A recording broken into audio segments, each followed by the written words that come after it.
എല്ലാ പ്രിയ സുഹൃത്തുക്കൾക്കും പുതിയൊരു വീഡിയോയിലേക്ക് സ്വാഗതം. നമ്മൾ സംസാരിക്കാൻ പോകുന്നത് രേണുവിന്റെ വീടുമായിട്ട് ബന്ധപ്പെട്ട ഒരു വിഷയത്തെ കുറിച്ചാണ്. ഈ രേണുവിന്റെ വീട് ഇപ്പൊ രേണുവിന് നഷ്ടപ്പെടാൻ പോവാണ്. നഷ്ടപ്പെടാൻ പോകുന്നതിന്റെ കാരണം സമൂഹ മാധ്യമങ്ങളിൽ വന്നിട്ട് ഈ സ്ഥലം കൊടുത്ത ബിഷപ്പിനെ മ്ലേച്ഛകരമായി സംസാരിച്ചതിന് ബിഷപ്പ് ഒരു ഇൻഡാസ് അവർക്ക് കൊടുത്തു. ഈ ഇൻഡാസ് പ്രകാരം ഈ ലെറ്റർ കൈപ്പറ്റി, വക്കീൽ നോട്ടീസ് കൈപ്പറ്റി 7 ദിവസത്തിനകം സമൂഹ മാധ്യമങ്ങളിൽ രേണുവിനോട് അനുബന്ധിച്ച് നിൽക്കുന്നവരും, note that point your honour, രേണുവിനോട് അനുബന്ധിച്ച് നിൽക്കുന്ന രേണുവിന്റെ കൂട്ടുകാര്, സ്വന്തക്കാര്, ബന്ധുക്കാര് ഇവരെല്ലാം ഇട്ട വീഡിയോ റിമൂവ് ചെയ്തില്ലെങ്കിൽ ഈ സ്ഥലം തിരിച്ചു കൊടുക്കണം വിത്ത് കോമ്പൻസേഷൻ. ഇതാണ് നമ്മുടെ ബിഷപ്പ് കൊടുത്ത ഇൻഡാസ്. ഈ ഇൻഡാസിന്റെ വിഷയത്തിലേക്ക് വരുമ്പോഴത്തേനും എന്തുകൊണ്ട് ബിഷപ്പ് ഇങ്ങനൊരു ലെറ്റർ അല്ലെങ്കിൽ ഇങ്ങനൊരു വക്കീൽ നോട്ടീസ് രേണുവിന് അയക്കാനിടയായി നോക്കിക്കഴിഞ്ഞാൽ ഒരേ ഒരു ഉത്തരം സജീന ബ്ലോഗ്സ് എന്ന് പറയുന്ന ഒരു ചാനലുണ്ട്. ഈ ചാനൽ രേണുവിന്റെ ആത്മാർത്ഥ മിത്രമാണ് ഈ സജീന ബ്ലോഗ്സ്. പുള്ളിക്കാരി വന്നിട്ട് നീയൊക്കെ കാരണമല്ലടാ അതാക്കിയ രേണുവിന്റെ വിഷയം പറഞ്ഞിട്ടല്ലടാ നിന്റെയൊക്കെ വീട്ടിൽ അടുപ്പി പുകയഴിയുന്ന രേണുവിനെ സംസാരിച്ചിട്ടല്ലടാ നീയൊക്കെ റീച്ച് ഉണ്ടാക്കുന്നത് എന്ന് പറയുന്ന സജീന ബ്ലോഗ്സിന്റെ ചാനലില് എല്ലാ വീഡിയോയും രേണുവിനുമായിട്ട് ബന്ധപ്പെട്ടാണ്, രേണുവിനെ സപ്പോർട്ട് ചെയ്തിട്ടുള്ളതാണ്. പുള്ളിക്കാരി ഇടയ്ക്കുന്ന എക്സ്പോസ് ആയിട്ടുണ്ടായിരുന്നു അതുൽ ബ്ലോഗ്സുമായിട്ടൊക്കെ സംസാരിച്ചപ്പോ. അങ്ങനെ കാലാകാലങ്ങളായിട്ട് ഈ ബിഷപ്പിനെ കുറ്റം പറഞ്ഞുകൊണ്ടിരുന്ന സജീന ബിഷപ്പിനെ പോസിറ്റീവായിട്ട് സംസാരിച്ചു 2 വീഡിയോകളില്. അതിൽ പാർട്ട് 1 കഴിഞ്ഞ ദിവസം റിലീസായിരുന്നു, പാർട്ട് 2 ഇന്നലെ റിലീസായി. പാർട്ട് 2 റിലീസ് ചെയ്യരുത് എന്നുള്ള ബോധം പോലും ഇവർക്കില്ല. കാരണം ഇവര് പാർട്ട് 2 റിലീസ് ആവുന്നതിന് മുമ്പ് ബിഷപ്പ് രേണുവിനെതിരെ കേസ് കൊടുത്തു. ബിഷപ്പിനെ മോശമായിട്ട് പറഞ്ഞുകൊണ്ടിരുന്നതാണല്ലോ ഇവര്. അപ്പൊ ആ ഒരു സർക്കംസ്റ്റാൻസ് മാറി. എന്നിട്ടും ഇവര് സെക്കൻഡ് സാധനം അപ്പ് ചെയ്തു, കുഴപ്പമൊന്നുമില്ല. സെക്കൻഡ് സാധനം അപ്പ് ചെയ്തു, കുഴപ്പമൊന്നുമില്ല. ഇനിയും പക്ഷെ ബിഷപ്പിനെ കുറ്റം പറഞ്ഞുകൊണ്ട് നിലപാട് മാറ്റമായിട്ട് വരരുത് എന്ന് പറഞ്ഞുകൊണ്ട് നമ്മുടെ ദേവുണ്ടല്ല, പുള്ളിക്കാരൻ ഒരു വീഡിയോ ഇട്ടിട്ടുണ്ടായിരുന്നു. ഇപ്പൊ ഇവര് തമ്മിൽ അങ്ങോട്ടും ഇങ്ങോട്ടും മൂടിഞ്ഞ ചകട എന്ന് പറഞ്ഞാൽ ചകട. അപ്പോ ബിഷപ്പിനെ കുറിച്ചിട്ട് ആദ്യം സജീന പറയുന്ന കുറച്ച് കാര്യങ്ങൾ നമുക്കൊന്ന് കേട്ടിട്ട് നമുക്ക് കുറച്ച് കാര്യങ്ങളിലേക്ക് വരാം. നിങ്ങൾക്ക് നിങ്ങളെ നമ്പർ ഉണ്ടല്ലോ, നിങ്ങൾ ഫോൺ കോൾ ചെയ്ത് പറയുന്നത് അച്ചോ ഒരു ബിഷപ്പിന് പറയാനുള്ള വാക്കുകളും പ്രവൃത്തികളും അല്ല താങ്കൾ സോഷ്യൽ മീഡിയയിൽ പറയുന്നത്, അത് താങ്കൾക്ക് തന്നെ വിപരീതമായിട്ട് വരും. പുള്ളി എന്തിനാണ് അങ്ങനെ പറഞ്ഞത്? നിങ്ങളെ ദൈവം അനുഗ്രഹിക്കട്ടെ, പ്രൈസ് ദി ലോർഡ്, ഇതൊക്കെയാണോ ഒരു വൈദികൻ പറയാൻ പാടില്ല എന്ന് നിങ്ങൾ അവകാശപ്പെടുന്ന കാര്യങ്ങള്? നിങ്ങൾ എന്തൊക്കെ ഒരു മനുഷ്യൻ പറയാൻ പറ്റുന്ന കാര്യങ്ങളാണോ നിങ്ങളൊക്കെ പറഞ്ഞേ? കടപ്പാടെന്നൊരു വാക്കുണ്ട്, നിങ്ങളോട് പറഞ്ഞിട്ട് കാര്യമൊന്നുമില്ല, നിങ്ങൾ ബാക്കി പറ. എന്റെ കമന്റ് വായിച്ചു നോക്കിയാൽ തന്നെ അറിയാം, ഒരുപാട് ആൾക്കാർ, അത് ഏതൊക്കെ ആൾക്കാരാണെന്നുള്ളത് അതിനകത്ത് വ്യക്തമായിട്ടുണ്ട്. അച്ഛൻ അതൊന്ന് വായിച്ചു നോക്ക്. ഞാൻ ഇന്നലെ ഇട്ട വീഡിയോ ഒരിക്കലും അച്ഛന് മോശമല്ല ഉണ്ടാക്കിയിരിക്കുന്നത്, മറിച്ച് താങ്കളെ വിപരീതമായി പറഞ്ഞുകൊണ്ടിരുന്ന ആൾക്കാരുടെ സപ്പോർട്ടും കൂടാണ് കിട്ടിയിരിക്കുന്നത്. അതെ കറക്റ്റ് ആണ്. ഇവരുടെ കമന്റ് ബോക്സ് വായിച്ചു നോക്കിക്കഴിഞ്ഞാൽ അതിനകത്ത് എന്താണ് വലിയ ഉരുളക്കിഴങ്ങുണ്ടെന്നാണ് പുള്ളിക്കാരി പറയുന്നത്. നമുക്ക് നേരെ പുള്ളിക്കാരുടെ കമന്റ് ബോക്സിലേക്ക് ഒന്ന് കണ്ണോടിക്കാം. ഈ കമന്റ് ബോക്സിലേക്ക് പോകുമ്പോൾ പൊതുവെ ഞാനൊരു വീഡിയോ ഇടുമ്പോൾ എന്നെ സബ്സ്ക്രൈബ് ചെയ്തവര്, എന്റെ ആശയത്തോട് അനുകൂലിക്കുന്നവര് വന്നിട്ട് എന്നെ സപ്പോർട്ട് ചെയ്ത് കമന്റ് ഇടും. കുറഞ്ഞ പക്ഷം കൊള്ളാ ഒരു ലൈക്ക് എങ്കിലും വിടും. അവരുടെ കമന്റ് ബോക്സ് എടുത്ത് നോക്കിയപ്പോൾ ആഹാ അത്ഭുതം എന്ന് പറയട്ടെ, ഒരാൾ പോലും ഇവരെ അനുകൂലിക്കുന്നില്ല. 2 പേര് മറ്റേ 2 കീഴാണോ ഉണ്ടാവുമല്ലോ. നമുക്കൊന്ന് കമന്റ് ബോക്സിലേക്ക് പറഞ്ഞു നോക്കാം. കമന്റ് ബോക്സിൽ വന്നത് മെഴുകിയിട്ടൊന്നും കാര്യമില്ല, കിട്ടാനുള്ളത് രേണുവിന് കിട്ടിയില്ലേ, അല്ല നിങ്ങൾ വാങ്ങിക്കൊടുത്തു. ഓക്കെ, താൻ കാരണം അവരുടെ വീട് നഷ്ടപ്പെട്ടതിന്റെ ശാപം തനിക്ക് തന്നെ. സജീന ശരിയാണ് പറഞ്ഞത്, അത് ട്രോളാണ്, ശരിയാണോ എന്ന് എനിക്കറിയത്തില്ല കേട്ടോ. വൈദികനെയാണോ വിഷപ്പാമ്പെന്ന് വിളിക്കുന്നത്? ഇല്ലല്ല, അപ്പൊ അവർക്ക് വിളിക്കാം, വൈദികനൊന്നും പറയാൻ പാടില്ല. വൈദികന്റെ യൂട്യൂബർ പറഞ്ഞ് മനസ്സിലാക്കണം, വൈദിക ഇന്ന ഭാഷ പറയരുതെന്ന്. പുള്ളിക്കാരിക്ക് പറയാം. സജീന് പറയുന്ന സത്യം, ഒരു പോസിറ്റീവ് കമന്റ് നമ്മൾ കണ്ടിരിക്കുന്ന സുഹൃത്തുക്കളെ സജീനെ സപ്പോർട്ട് ചെയ്തിട്ടുള്ള ഒരു കമന്റ്. നിങ്ങളുടെ കമന്റ് ബോക്സിൽ നിങ്ങൾ തന്നെ ഒന്ന് കണ്ണോടിച്ച് നോക്കുക. ഈ വന്നിരുന്ന് കമന്റ് ബോക്സ് നോക്കുമെന്ന് പറയുമ്പോൾ നിങ്ങൾ ആദ്യം അത് നോക്കുക.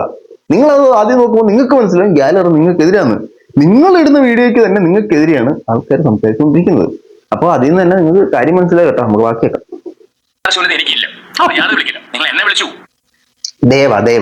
ദേവിന്റെ സൗണ്ട് എടുത്തിട്ട് റിയാക്ട് ചെയ്യുക. ദേവിനെ പൊട്ടൻ, മരപ്പൊട്ടൻ എന്നൊക്കെ അഭിസംബോധന ചെയ്തു നമ്മുടെ ഈ സജീന. അതിനുള്ള റിപ്ലൈ ആണ് കൊടുക്കുന്നത് കേട്ടോ, റിപ്ലൈ ആണ് കൊടുക്കുന്നത്. കേൾക്കാം. എനിക്കില്ല, ഞാൻ വിളിക്കില്ല, നിങ്ങൾ എന്നെ വിളിച്ചു, നിങ്ങളുടെ കഴിഞ്ഞതിന് മുന്നത്തെ വിളിക്കാതെ അത് ഞാൻ റിയാക്ട് ചെയ്യാത്തത് അർഹിക്കുന്നില്ലാത്തതുകൊണ്ടാണ്. സോറി പറയുന്നു, കേസിൽ ഊരണല്ലോ, അതിനൊരു അവസരം നോക്കിയിരിക്കുക. അവിടാണ് തനിക്ക് ഏറ്റവും കൂടുതൽ തെറ്റുപറ്റിയത്. എന്റെ പൊന്നോടോ, താൻ മണ്ടനാണോ, മരമണ്ടനാണോ, മരപ്പൊട്ടനാണോ? വീണ്ടും ചോദിക്കുന്നു. കേസിൽ നിന്ന് ഊരിപ്പോരാനാണെങ്കിൽ അന്ന് സ്റ്റേഷനിൽ വെച്ച് പറഞ്ഞപ്പോൾ ആ വീഡിയോ ഡിലീറ്റ് ചെയ്യുക മാത്രമാണ് പറഞ്ഞത്. ഞാൻ അവിടെ വെച്ച് ഡിലീറ്റ് ചെയ്ത് കളഞ്ഞെങ്കിൽ ആ പ്രശ്നം അവിടെ തീർന്നേനെ. അങ്ങനെ കേസിൽ നിന്ന് ഊരാൻ വേണ്ടിയിട്ടല്ല മോനെ.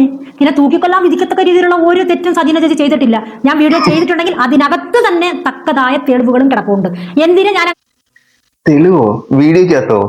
നിങ്ങളുടെ വീഡിയോക്കകത്ത് ഓരോ അരിമണി അരിച്ചു പെറുക്കി നോക്കി, അതിനകത്ത് തെളിവിന്റെ പോലും ഇല്ല. ഫസ്റ്റ് നിങ്ങൾ മനസ്സിലാക്കുക, ഒരാൾ ഒരു ചോദ്യം ചോദിക്കുമ്പോഴത്തേനും ആ ചോദ്യമായിട്ട് യാതൊരു ബന്ധവുമില്ലാത്ത മറുപടിയാണ് നിങ്ങൾ വന്നത് പറഞ്ഞുകൊണ്ടിരിക്കുന്നത്. ഇപ്പോ ഒരാള് ഇവരോട് ഒരു ചോദ്യം ചോദിച്ചു, നിങ്ങൾ മറ്റേ പോലീസ് സ്റ്റേഷനിൽ നിന്ന് കേസിൽ നിന്ന് ഊരാനല്ലേ ഇപ്പൊ അച്ഛനെ പോസിറ്റീവ് ആയിട്ട് പറഞ്ഞത്, ഈയുടെ പൊട്ട, ഇവിടെ മരപ്പൊട്ട, ഈയുടെ വട്ട, ഇതൊക്കെയാണ് ആളുടെ റിപ്ലൈ. ഇവർക്കത് അന്നേ ഡിലീറ്റ് ചെയ്യായിരുന്നു. അതായത് ബോധവും പൊക്കണമുള്ള ആൾക്കാരാണെങ്കിൽ, കുറച്ച് വിവരമൊക്കെ ഉണ്ടെങ്കിൽ, വിവരദോഷിയൊന്നും വിളിക്കാൻ പറ്റില്ല ഇനിയൊന്നും, അല്ലെ, കുറച്ചൊക്കെ ബോധമുള്ള ആൾക്കാരാണെങ്കിൽ ഒരാൾക്കെതിരെ എങ്ങനെ സംസാരിക്കാൻ പാടില്ല എന്നൊരു ബോധം നമുക്കുണ്ടാവണം. ഒരു വൈദികനെതിരെ വന്നിട്ട് വിശപ്പാമ്പ്, അത് പാമ്പ്, ഇത് പാമ്പ് എന്നൊക്കെ പറഞ്ഞുകൊണ്ടിരിക്കുകയാണ്. അയാള് കൊടുത്ത വീട്ടിലാണ്, സ്ഥലത്തിലാണ് വീട് വെച്ച് രേണു താമസിക്കുന്നത്. ആ രേണുവിന്റെ കൂടി രേണു നീ പറയുന്നത് തെറ്റാണെന്ന് പറഞ്ഞു കൊടുക്കാനുള്ള ബോധം പോലും ഇല്ലാത്ത ഇവര് മറ്റൊരാൾ വിളിക്കുന്നു പൊട്ടാന്ന്. ദൈവ പൊട്ടനാന്ന് ഞാൻ അംഗീകരിക്കുന്നു. കാരണം പുള്ളിക്കാരനോട് ഞാൻ 1500 തവണ പറഞ്ഞാണ് ഇവർക്ക് സഭ്യമായ റിപ്ലൈ കൊടുക്കല്ലേ, ഇവർ അർഹിക്കുന്ന റിപ്ലൈ അവർ കൊടുക്കണം. അങ്ങനെ ചെയ്യരുതടാ, നമ്മൾ മാന്യമായിട്ട് സംസാരിക്കണോടാ എന്ന് പറഞ്ഞുകൊണ്ടിരിക്കുകയാണ് പുള്ളിക്കാരൻ ഈ മാന്യമായിട്ട് സംസാരിക്കുന്നത് മാത്രമാണ് ഇവർ വന്നിട്ട് അവരാതും പറഞ്ഞുകൊണ്ടിരിക്കുന്നത്. ഇവരെന്തുകൊണ്ട് അതുൽ ബ്ലോഗ്സിനെയോ അല്ലെങ്കിൽ വിവി ഹിയറിനെയോ അല്ലെങ്കിൽ സീക്രട്ട് ഏജന്റിനോ ഒന്നും ഇത് പറയുന്നില്ലല്ലോ? ഇല്ലല്ലോ, ദേവിനെ മാത്രം പറയുന്നു. കാരണം പുള്ളിക്കാരെ സഭ്യമായിട്ടേ തിരിച്ചു പറയത്തുള്ളൂ, പുള്ളിക്കാരെ മോശമായിട്ട് തിരിച്ചു പറയില്ല. അതുകൊണ്ട് എന്തും പറയാം പുള്ളിക്കാരനെ. ഏത് സ്റ്റാൻഡ് മനസ്സിലാവും. ഇതൊന്നുമല്ല, ഇവരുടെ 8 പോലും ഇത്ര സ്റ്റാൻഡ് ഇല്ല. അമ്മാതിരി സ്റ്റാൻഡ് പരിപാടികൾ ഇവർ ചെയ്യുന്നുണ്ട്. ബാക്കിയേക്കാം. ഞാൻ ഇന്നലെ ഇട്ട വീഡിയോ ആത്മാർത്ഥമായിട്ടും സത്യസന്ധമായിട്ടുള്ളത് തന്നെയാണ്. ഞാൻ ഇന്നലെയാണ് അവർ അപ്ലോഡ് ചെയ്തത്. അതുകൊണ്ടല്ലേ നമുക്ക് കാണാൻ പറ്റൂ. ഇവരൊക്കെ പറയുന്ന 7 മാസത്തിന് മുമ്പേ ഉണ്ടായിട്ടുള്ളതാണെന്ന് ഞങ്ങൾ കണ്ടിട്ടില്ല. 7 മാസത്തിന് മുമ്പേ ഇട്ട വീഡിയോ ഞങ്ങൾ കണ്ടില്ല. ഇന്നലെ വന്ന വീഡിയോ ആണ് ഞങ്ങൾ കണ്ടത്. കണ്ട ഉടനെ ഞാൻ അതെടുത്ത് പ്രതികരിച്ചത് എന്റെ വ്യക്തിത്വം. ഒരു വീഡിയോ 7 മാസം മുമ്പ് അപ്ലോഡ് ചെയ്തു, ബിഷപ്പിന്റെ ഒരു ഇന്റർവ്യൂ. ആ വീഡിയോ 2 ദിവസങ്ങൾക്ക് മുമ്പ് ഈ ചാനൽ വീണ്ടും അപ്ലോഡ് ചെയ്തു. എന്തിനാ? രേണുവിനെ സപ്പോർട്ട് ചെയ്യാൻ വേണ്ടി ഈ ചാനൽ വീണ്ടും അപ്ലോഡ് ചെയ്തു. ഈ 2 ദിവസം മുമ്പ് അപ്ലോഡ് ചെയ്ത വീഡിയോ ഇവരെടുത്ത് റിയാക്ട് ചെയ്തു. അത് എന്റെ വ്യക്തിത്വം എന്ന്. മിനിമം ഒരു വീഡിയോ ചെയ്യുമ്പോഴത്തേനും അതിന്റെ പിന്നിൽ എന്താണ്, ആ വീഡിയോയുടെ ശാസ്ത്രം എന്താണെന്ന് തപ്പിപ്പോകാനുള്ള ബോധം പോലും ഇല്ലാത്ത നിങ്ങൾ എന്താ പറയേണ്ടത്? ഞാനിപ്പോഴാണ് കണ്ടത്, ഇപ്പൊ ഞാനിന്ന് റിയാക്ട് ചെയ്തു, അത്ര ഉള്ള സംഭവം. ഞാൻ ഒരു കാര്യം ചോദിച്ചോട്ടെ, ഈ പറയുന്ന നമ്മുടെ എന്ത് വിഷയത്തെ കുറിച്ച് ഇപ്പൊ പറയുന്നത്, സുനാമി വന്നത് ഇപ്പോഴാണെന്ന് നിങ്ങൾ ഒരു പത്രക്കട്ടിങ് എടുത്ത് നോക്കുമ്പോൾ, നിങ്ങൾ ഒരു പത്രം എടുത്ത് നോക്കുക, നിങ്ങൾക്ക് എന്തെങ്കിലും സാധനം പൊതിഞ്ഞ് ഒരു പത്രം എടുത്ത് നോക്കുമ്പോൾ അതിനകത്ത് സുനാമി അലയടിച്ചു എന്ന് പറയുമ്പോഴത്തേനും, സുനാമി ഇന്ന് അലയടിച്ചത്, ഇരുന്ന് പറയും, സംസാരിച്ചേക്കാം എന്ന് പറഞ്ഞ് നിങ്ങൾ സംസാരിക്കൂ. ആ സുനാമി എന്നാ നടന്നതെന്ന് അതിനകത്തൊരു വാലിഡ് പോയിന്റ് ഇല്ലയോ? അത് തിരക്കാനുള്ള വിവരം പോലും നിങ്ങൾക്കില്ല, അത്രയ്ക്കുള്ള ബോധം പോലും നിങ്ങൾക്കില്ല. പിന്നെ നിങ്ങൾ എന്തരാണ് ഈ പറയുന്നത്? ഞാൻ കണ്ടു, ഞാൻ റിയാക്ട് ചെയ്തു. ഞാൻ ഇപ്പൊ റിയാക്ട് ചെയ്തു, അത്രേ ഉള്ള സംഭവം. നമ്മുടെ ഏതെങ്കിലും ഒരു പൊളിറ്റിക്കൽ ലീഡർ, ഇപ്പൊ ഫോർ എക്സാമ്പിൾ നമുക്ക് കുറച്ചും കൂടെ വ്യക്തമായി പറയാം, മറ്റേ മൻമോഹൻ സിംഗ് മാറി മോദി തിരിച്ചു വന്നതിന് ശേഷം ഇന്ന ഡെവലപ്മെന്റ് ആണ് ഇവിടെ ഉണ്ടായത് എന്നൊരു വാർത്ത കണ്ടു കഴിഞ്ഞാൽ, മൻമോഹൻ സിംഗ് ഇന്നലെ മാറി ഇന്ന് രാവിലെ മോദി കയറി എന്നാണ് നിങ്ങൾ മനസ്സിലാക്കുന്നത്. അപ്പോ നിങ്ങൾ ആ ഇടുന്ന വീഡിയോയുടെ സോഴ്സ് നിങ്ങൾ തപ്പിപ്പിടിക്കണം. അല്ലാതെ ഇപ്പൊ കണ്ടെന്നും പറഞ്ഞ അതിന്റെ പുറകെ ചാടിയിട്ട് മറ്റേനെ പൊത്താണ് ബാക്കി പറ പിടിച്ച് തിരിച്ചു മറിച്ച് കൊണ്ടുപോകുന്നത്. അത് നിങ്ങൾ പബ്ലിക്കിനെ തെറ്റിദ്ധരിപ്പിക്കുന്ന വീഡിയോ കൊണ്ട് വെച്ചിട്ടാണ് ആഘോഷിക്കുന്നത് ഞാൻ പറയും. കാരണം അതെ, താങ്കളാണ് പബ്ലിക്കിനെ തെറ്റിദ്ധരിപ്പിക്കുന്നത്, ഞാനാണോ? എന്റെ കൺമുമ്പിൽ വന്ന പബ്ലിക് മൊത്തം കണ്ട്, അത് തന്നെ ഏതാണ്ട് 8, 9, 11K കണ്ട്, 11K എന്ന് പറഞ്ഞാൽ 11,000 ആൾക്കാർ കണ്ട്, അവരെല്ലാരെയും തെറ്റിദ്ധരിപ്പിക്കുകയാണോ ഞാൻ ചെയ്തത്? 11,000 പേര് നിങ്ങളുടെ വീഡിയോ കണ്ടെങ്കിൽ ആ 11,000 പേരെ തെറ്റിദ്ധരിപ്പിക്കാൻ സാധനം നിങ്ങൾ ഇട്ടെങ്കിൽ ആ 11,000 പേരെ നിങ്ങൾ തെറ്റിദ്ധരിപ്പിച്ചോന്ന് തന്നെയാണ് അർത്ഥം.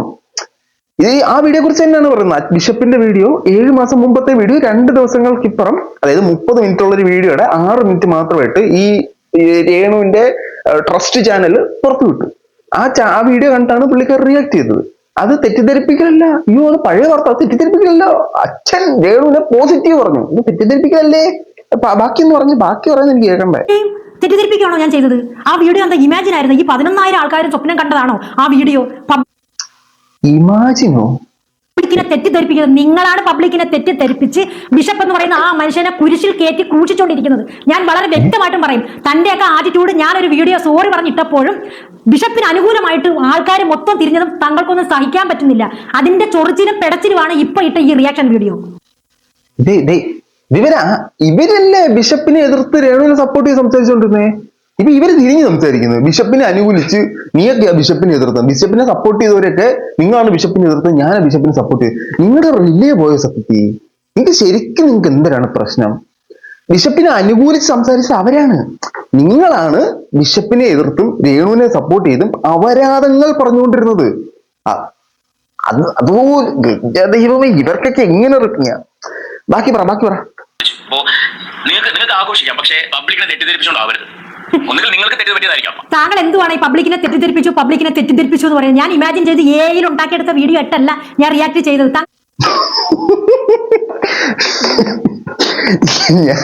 ഞാൻ AI ഉണ്ടാക്കിയ വീഡിയോ അല്ല പബ്ലിക്കിനെ തെറ്റിദ്ധരിപ്പിക്കുക. ഈ AI ഉണ്ടാക്കുന്ന വീഡിയോ മാത്രമാണ് തെറ്റിദ്ധരിപ്പിക്കൽ എന്ന് താങ്കളോട് ആരാ പറഞ്ഞത്? മാനിപ്പുലേഷൻ, മിസ്ഇൻറ്റർപ്രിട്ടേഷൻ, നമ്മൾ ഇല്ലാത്തൊരു സാധനത്തിനെ ഉണ്ടാക്കി നമ്മൾ കുറെ അപരാധം പറഞ്ഞു, ഇതെല്ലാം തെറ്റിദ്ധരിപ്പിക്കലാണ്. AI ഉണ്ടാക്കുന്നത് മാത്രമല്ല തെറ്റിദ്ധരിപ്പിക്കല്. ഇപ്പൊ നിങ്ങൾ AI ഉണ്ടാക്കിയതാണോ? അല്ലല്ല, നിങ്ങൾ ഫുള്ള് തെറ്റിദ്ധരിപ്പിക്കുന്ന സാധനങ്ങളാണ് വിടുന്നത്. നിങ്ങൾ തെറ്റിദ്ധരിപ്പിക്കുന്ന സാധനം തന്നെയാണ് വിട്ടത്. എന്നോ ഇട്ട വീഡിയോ ഇന്നിട്ട് വീഡിയോ ആണെന്നുള്ള വ്യാജേന നിങ്ങൾ സാധനം പറിച്ചു വിട്ടു. ഇവർ ഈ സാധനം ഇട്ട് കഴിഞ്ഞിട്ടാണ് ബിഷപ്പ് മറ്റേ ഇണ്ടാസ് കൊടുത്തത്. ഇനിയിപ്പോ നാളെ വന്നിട്ട് ബിഷപ്പിനെതിരെ പറയുമോ എന്ന് അറിയണം എനിക്കത്. ബാക്കി പറ. വീണ്ടും പിന്നെ എങ്ങനെയാ മരപ്പൊട്ടനാണോ അല്ലയോ എന്ന് വിളിക്കാതിരിക്കുന്നത്? ബുദ്ധി ഉണ്ടായിട്ട് കാര്യമില്ല, അത് ചിന്തിക്കണം. പറയുന്നതിനകത്ത് ഉള്ള കൊണ്ടുവരണം അതിന്റെ ആ ഒരു പിന്നെ ബുദ്ധി. മനസ്സിലായ? നല്ല ആളാ ബുദ്ധിയെ കുറിച്ച് പറയുന്നത്. തെറ്റിദ്ധരിപ്പിക്കുക എന്ന് പറഞ്ഞാൽ വീഡിയോ എടുത്തു വെക്കുന്നതാണ് തെറ്റിദ്ധരിപ്പിക്കൽ. അതാണ് എന്റെ ബുദ്ധി. ഞാൻ ഭയങ്കര ഇപ്പൊ കാലഘട്ടമാണല്ലോ, ആണ് എന്റെ ബുദ്ധി. അല്ലാതെ നേരത്തെ വന്ന വീഡിയോ ഞാൻ അത് എങ്ങനെ തെറ്റിദ്ധരിപ്പിക്കലാകുന്ന? നീ മരപ്പൊട്ടൻ നീ. എനിക്ക് ഭയങ്കര ബുദ്ധി, തലച്ചോ ഇങ്ങനെ ബ്ലാസ്റ്റ് ചെയ്തോണ്ടിരും. എന്റെ പ്രിയ സുഹൃത്തെ, നിങ്ങൾ ആദ്യം കറണ്ട് സിനാരിയോയിലേക്ക് വാ. നിങ്ങൾ ശരിക്കും ഇപ്പൊ താക്കോൽ എവിടെ ഉണ്ട് അവിടെ വെച്ചിട്ട് നമ്മൾ ഇപ്പോഴത്തെ ബോധത്തിലേക്ക് വരിക. നിങ്ങൾ ഏതോ കാലഘട്ടത്തിൽ നടന്ന് 1977 നടന്ന സാധനങ്ങളൊക്കെ എടുത്തിട്ട് ഇപ്പൊ വിളമ്പിയിട്ട് ഇന്നലെ രാത്രി നടന്നതാന്ന് പറഞ്ഞാൽ എങ്ങനെ ഇരിക്കും? ആ ഒരു സാധനമാണ് നിങ്ങൾ കാണിച്ചുകൊണ്ടിരിക്കുന്നത്. നിങ്ങൾ അത് ആദ്യം മനസ്സിലാക്കുക. നിങ്ങൾ റിപ്ലൈ വീഡിയോ എന്ന് പറഞ്ഞിട്ട് നിങ്ങളുടെ വീഡിയോക്ക് അതെങ്കിലും ഒരു കിണയില്ല. അത് നിങ്ങൾ ആദ്യം മനസ്സിലാക്കുക. ഇനി ഇത് രേണുവിന്റെ ഫ്രണ്ടാണ്. ഇവര് രേണുവിന്റെ ഫ്രണ്ട് ആണെന്നാ തോന്നുന്നേ. രേണുവിനെ കുഴിയിലൊക്കെ ചാടിക്കുന്ന ഇവര് കാരണമാണ് രേണുവിന് വീട് നഷ്ടപ്പെടാൻ പോകുന്നത്. അപ്പോ ഒരു ഫ്രണ്ട് എങ്ങനെ ആവണം എന്ന് ഞാൻ കാണിച്ചു തരാം. ഒരുപാട് ആൾക്കാർ വിമർശിക്കുന്ന ഒരാളാണ് നിമിഷ ബിജു. ഞാനും നന്നായിട്ട് വിമർശിച്ചിട്ടുണ്ട്. അവര് പറഞ്ഞൊരു സാധനം ഞാൻ നിങ്ങളെ കേൾപ്പിക്കാം. കിട്ടിയില്ല അതിനുള്ളത്. പക്ഷെ മക്കളുടെ കാര്യം ഓർക്കുമ്പോൾ വിഷമമുണ്ട്. എന്നാലും ഇത് ചോദിച്ചു മേടിച്ചതാണ്. രേണു ഇത് ചോദിച്ചു മേടിച്ചതാണ്. അതിന്റെ ആവശ്യം ഉണ്ടായിരുന്നില്ല. കൂടെ ഉള്ളവർ തന്നാവണം. കൂടെ ഉള്ളവരെങ്കിലും നല്ലത് പറഞ്ഞു കൊടുക്കണം. നമുക്കൊന്നും നല്ലത് പറഞ്ഞു കൊടുക്കാൻ പറയാൻ പറ്റില്ല. നമ്മളത് കട്ട് ചെയ്തോളം കൊണ്ട് കൂടെ ഉള്ള ആൾക്കാർക്ക് പറഞ്ഞു കൊടുക്കാനുള്ള വിവരവും ബോധവും പൊക്കണോ ഉണ്ടെങ്കിലല്ലേ നമുക്കത് പറയാൻ പറ്റൂ. കൂടെ ഉള്ള ആൾക്കും വിവരമില്ല, ആരുടെ കൂടെയാണ് നിൽക്കുന്നത് അവർക്കും വിവരമില്ല, അവരുടെ കൂടെ താമസിക്കുന്ന ആർക്കും വിവരമില്ല. പിന്നെ എങ്ങനെ പറഞ്ഞു കൊടുക്കൂ? ഇത് ഒരാൾക്കെങ്കിലും ബോധം ഉണ്ടെങ്കിലല്ലേ ഇതൊക്കെ പറഞ്ഞു കൊടുക്കാൻ പറ്റൂ. ഈ പുള്ളിക്കാരി ഈ കാര്യത്തിൽ എനിക്ക് റെസ്പെക്ട് ഉണ്ട് കേട്ടോ. ഈ പുള്ളിക്കാരി വളരെ കൃത്യമായിട്ടുള്ള സാധനങ്ങളാണ് സംസാരിച്ചുകൊണ്ടിരിക്കുന്നത്. ഒരു സുഹൃത്ത് മറ്റൊരു സുഹൃത്തിനെ കുഴിയിൽ നിന്ന് വലിച്ചു കയറ്റണം. അല്ലാതെ സുഹൃത്തെ കടക്കട കുഴിയിലോട്ട് പറഞ്ഞ് ചവിട്ടി താഴോട്ട് ഇട്ടിട്ട് എന്റെ സുഹൃത്ത് കുഴി വീണ് കിടക്കുന്നു, അത് നോക്ക് പോയി എന്റെ സുഹൃത്ത് കുഴി കിടക്കുന്നു. ഈ സാധനമാണ് സജീനെ ചെയ്തോണ്ടിരിക്കുന്നത്. സജീനെ ഇതൊക്കെ ഒന്ന് കാണുക കേട്ടോ. അല്ലെങ്കിൽ കൂടെ നിന്നിട്ട് എന്താ പറയാ, ബിഷപ്പിനെ പോലെ ഇത്രയും വലിയൊരു മനുഷ്യനെയൊക്കെ ബിഷപ്പാബെന്നും കൊലക്കച്ച് കെട്ടി അദ്ദേഹം വന്നിരിക്കുക എന്നൊക്കെ പറയുമ്പോൾ അവർക്ക് ഇപ്പൊ ചെയ്തേക്കുന്ന ആ ഒരു തീരുമാനം ബിഷപ്പ് ഞാൻ 100% അതുമായിട്ട് യോജിക്കുന്ന ഒരു വ്യക്തിയാണ്. നേരത്തെ എടുക്കേണ്ട തീരുമാനമായിരുന്നു. എന്തിനാണ് ഇതുപോലുള്ള മനുഷ്യനെയൊക്കെ ഇത്ര ഇതാകെ താരം കിട്ടിയത് തന്നെയാണെന്നും പറഞ്ഞ് നമ്മൾ അവരെ കാൽച്ചോട്ടി കിടക്കണ്ട. ഇവിടെ നിന്ന് വീട്ടിൽ നിന്ന് നോക്കിക്കഴിഞ്ഞാൽ ഇങ്ങനെ നോക്കിക്കഴിഞ്ഞാൽ ബിഷപ്പിന്റെ ആ ഒരു താമസിക്കുന്ന ആ വീടാണ് എന്നുണ്ടെങ്കിൽ നേരിട്ട് പോയി പുള്ളിയോട് പറയാം. നേരിട്ട് പോയി പറയാൻ പറ്റത്തില്ല. നേരിട്ട് പോയി പറഞ്ഞ ഇങ്ങനെ റീച്ച് കിട്ടുന്നേ. റീച്ചിന് വേണ്ടി ചെയ്യുന്നത് മൊത്തം രേണുവും റീച്ചിന് വേണ്ടി ചെയ്യുന്നതാണ്, സജീന ബ്ലോഗ്സും റീച്ചിന് വേണ്ടി ചെയ്യുന്നതാണ്, നമ്മളും റീച്ചിന് വേണ്ടി ചെയ്യുന്നതാണ്. യാതൊരു തർക്കമില്ല. ഇനി ഇതിനകത്ത് ഏറ്റവും വലിയ ട്വിസ്റ്റ് എന്ന് പറഞ്ഞാൽ നമ്മുടെ ഫിറോസിക്ക് ഉണ്ടല്ലോ, പുള്ളിക്കാരൻ മറുകണ്ഠം ചാടി. പുള്ളിക്കാരൻ ഇപ്പൊ കാണുമ്പോഴത്തേന് മറ്റേ പാട്ടിട്ട് കൊടുക്കണം, നന്മയുള്ള ലോകമേ. പുള്ളിക്കാരൻ ഇന്നലെ ഫേസ്ബുക്കിൽ ഒരു പോസ്റ്റ് ചെയ്യുന്നു, വായിക്കാം. എന്റെ സംശയം ഇതാണ്, മരണപ്പെട്ടു പോയ കലാകാരൻ സ്തുതിയുടെ മക്കൾക്ക് ബഹുമാനപ്പെട്ട ബിഷപ്പ് നോബിൾ ഫിലിപ്പ് ദാനം നൽകിയ പ്രോപ്പർട്ടി ക്യാൻസൽ ചെയ്യാൻ ബിഷപ്പ് ലീഗൽ നോട്ടീസ് അയച്ചതായി അറിയുന്നു. ഇതിൽ എന്റെ ചോദ്യം അല്ലെങ്കിൽ സംശയം ഇതാണ്, ഇതിനെ ആ പ്രോപ്പർട്ടി ആധാരം റദ്ദ് ചെയ്യുന്നുവെങ്കിൽ ആ വീട് എന്ത് ചെയ്യും? വീട് നമ്മൾ പണിഞ്ഞു കൊടുക്കുക. വീടെന്ത് ചെയ്യും? പ്രോപ്പർട്ടി അച്ഛൻ കൊണ്ടുപോകും. വീട് എടുത്തോണ്ട് പോയിക്ക വീട് എടുത്തോണ്ട് പോകും, എന്നിട്ട് ഏതെങ്കിലും ഭാഗങ്ങൾക്ക് കൊടുക്കുക. ബിഷപ്പ് സ്ഥലം മാത്രമല്ലേ കൊടുത്തത്, ഇപ്പോൾ അതിലൊരു വീടില്ലേ? ഉണ്ട്. അവിടെ പുരോഹിതക്ക് വെച്ചെടുത്ത് വീടതി കിടക്കണം. ആകെ കൺഫ്യൂഷൻ ആയല്ലോ. ഒരു വീട് കൊടുത്ത് കിട്ടി ചീത്തപ്പേർ പതിയെ മാറി വരികയായിരുന്നു. ഇനിയിപ്പോ ഇതിന്റെ പേരിൽ നമ്മളും കോടതി കയറേണ്ടി വരുമോ? പിന്നെ ഓഫ് കോഴ്സ് വൈ നോട്ട്. ഇനി അഥവാ നമ്മുടെ അഭിപ്രായം എന്താണെന്ന് കോടതി ചോദിച്ചാൽ നമ്മൾ ആരുടെ ഭാഗത്ത് നിൽക്കണം, എന്താണ് നിങ്ങളുടെ അഭിപ്രായം, എന്നിട്ട് NB ഇട്ടിട്ടുണ്ട്. അതാണ് നമുക്ക് വേണ്ടുന്നത്, ഗുണപാഠം. എന്തിന്റെ പേരിലാണെങ്കിലും കൊടുത്തത് തിരിച്ചു വാങ്ങുന്നതിനോട് വ്യക്തിപരമായി യോജിക്കുന്നില്ല. എന്റെ ഫിറോസിക്ക, നിങ്ങളല്ലേ ഈ രേണുവിന്റെ കമന്റ് ബോക്സിൽ പോയി കമന്റ് ഇട്ടത്, വേറെ കെട്ടുകയാണെങ്കിൽ ആ വീടിങ് തന്നല്ലേ ഞാൻ വല്ല പാവം കൊടുക്കാന്ന്. അതൊക്കെ നിങ്ങൾ എന്താ അതുകൊണ്ട് ഉദ്ദേശിച്ചേ? അവർ ഇറങ്ങിപ്പോണമെന്നല്ലല്ലോ ഉദ്ദേശിച്ചേ, സുമനസ്ഥാന കൊടുക്കണമെന്ന് ഉദ്ദേശിച്ചേ. നിങ്ങൾ ഒരുമാതിരി നന്മമരം കളിക്കില്ല കേട്ടോ. അപ്പൊ പുള്ളിക്ക് ചീത്തപ്പേര് മാറി വരിക എന്ന് പറഞ്ഞു. ഇനി അതുകൊണ്ടുള്ള നന്മമരം കളിയാണെന്ന് അറിയത്തില്ല. എന്തിൽ കൊള്ളാം, എല്ലാരും കൊള്ളാം, എല്ലാരും കൊള്ളാം, ഒന്നും പറയുന്നില്ല, എല്ലാരും കൊള്ളാം. എന്റെ ഒരു അഭിപ്രായ പ്രകാരം ഇത്തരത്തിൽ സഹായം ചെയ്തവരെ വന്ന് അധിക്ഷേപിക്കുന്നതിനോട് ഞാൻ യോജിക്കുന്നില്ല. അത് രേണു അധിക്ഷേപിക്കുന്നതിനോട് ഞാൻ യോജിക്കുന്നില്ല. രേണു സ്നേഹം കൊണ്ട് പറയാണ്, സജീന വ്ലോഗ്സിന്റെ വായിൽ ഒരു സ്റ്റിച്ച് ഇട്ടോ സിബിട്ടോ വെച്ച് കൊടുത്തു. ഇല്ലെങ്കിൽ നിങ്ങളുടെ വീട് മാത്രമല്ല, നിങ്ങളുടെ സകല സാമാനവും പുള്ളിക്കാരി കളയും. നാണമാനം ഓൾറെഡി കളഞ്ഞു. എല്ലാം കൊള്ളാം, എല്ലാരും നൈസായിട്ടുണ്ട്. ബൈ.